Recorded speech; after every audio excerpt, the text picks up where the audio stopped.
Hi guys, my name is Jamie. Welcome back to my channel. It's been a long time, like a really long time since I've done a video on YouTube. It's great to be back and I hope to be back regularly because I so miss vlogging. I miss talking in front of the camera or to you guys.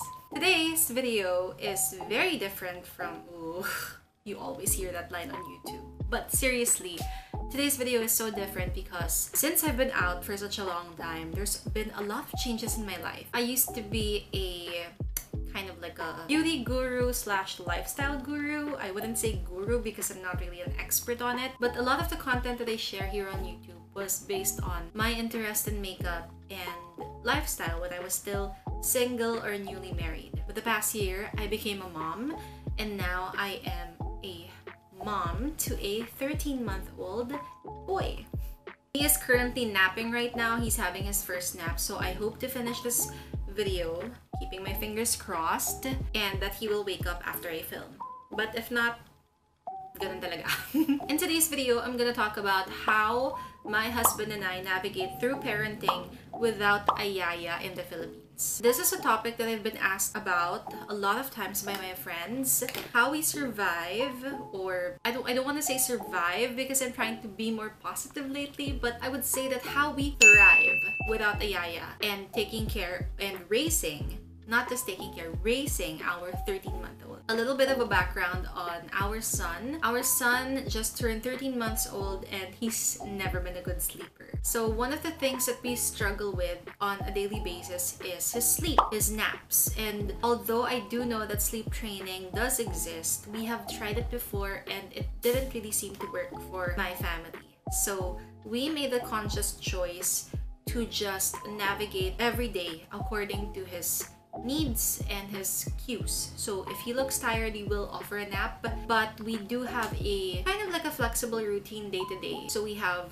play, nap, eating time, and of course we try to aim for a regular bedtime of 7 p.m. We try, but that also depends on his energy level for the day, whether he's sick or we have a lot of activities. My husband and I really love the flexibility as well. We get to go out whenever we want and then also offer a nap on the go. So this whole thing has just been really flexible and it works for us basically. So anyway, that is a background of how our son is like. And I feel like it's important for me to share that because it gives you kind of an idea why we decided on the things that make us thrive as a family of 3 without any help. So without further ado, let's get onto it. Number 1, you really need help. So it's really hard to ask for help and it's hard to find help. Like, believe me, we have struggled with finding a yaya. We've had one, the longest I think was a month, but we could not even get a stay-at-home yaya or stay-in yaya that would commit.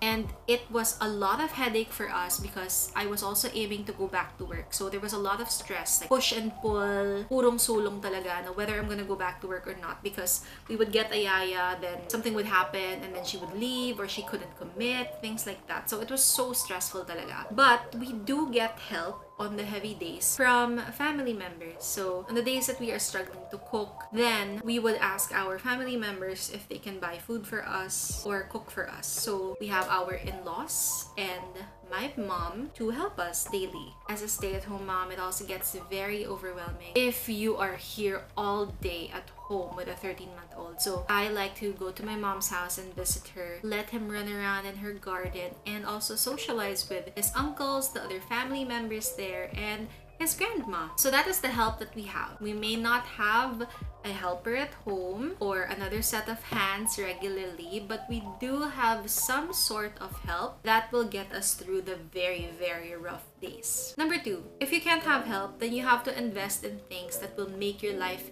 more efficient. Let me narrow it down for you. Ayoko nagwawalis, and honestly, like 3 to 4 times ako nagwawalis every day because it gets dusty. When my son started solids, food is everywhere, and basically I need to keep the house clean because he's always crawling around. To make it more efficient, we bought a really good vacuum cleaner. Another thing that we noticed is that washing the dishes really takes up a lot of our time, so we also bought a dishwasher. Also, another thing is cooking really takes up a lot of my time, especially since I am not an expert at it. So when I need to cook something, I need time to actually learn the recipe. So on the days that it's just so hard to do anything else and I cannot for the life of me cook anymore, we put a lot of our budget on Grab deliveries. Para ang iisipin ko na lang is the food of my toddler. So I think that you should look around your house, analyze your day-to-day routine, and figure out what you need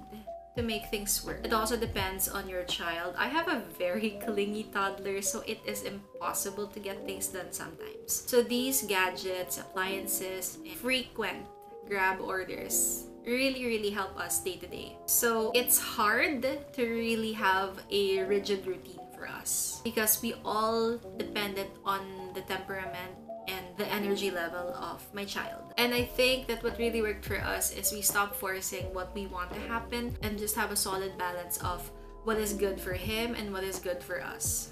Since we became really flexible, it's been a lot less stressful on my son and I when we do our day-to-day activities. Number 4 is to have a calendar. Having a calendar of responsibilities and appointments and events can help you and your partner communicate better because sometimes kapag sinasabi nyo lang sa isa't isa, number 1, madali makalimot. Number 2, you guys are stressing out at the same time so it will not register. And number 3, it's just so easy to picture and plan ahead when you can see it out there. He's awake, but yeah, he's awake. Wait lang. Say hi. Say hi. Anyway, I think that's about it. For now, that's really what we've been doing on the daily that makes us thrive and, you know, have a generally happy and healthy 13-month-old. At the same time with me not going completely insane. Although I do want to say that it does help that I'm not working right now, so my focus really is just to be a homemaker. So I literally do the bulk of the chores. Of course, my husband helps out, but we've agreed that the most of his responsibility is to really become the provider of the family. And that's something that we agreed with. So it's not imposed by anybody. That's really what's comfortable for both of us. I will most likely share a day in the life video of how things go for us. So I think we can film that, no? You like your Christmas pajamas? So that's it for now. Thank you so much for joining us and we'll talk to you again soon. Smile. Bleh.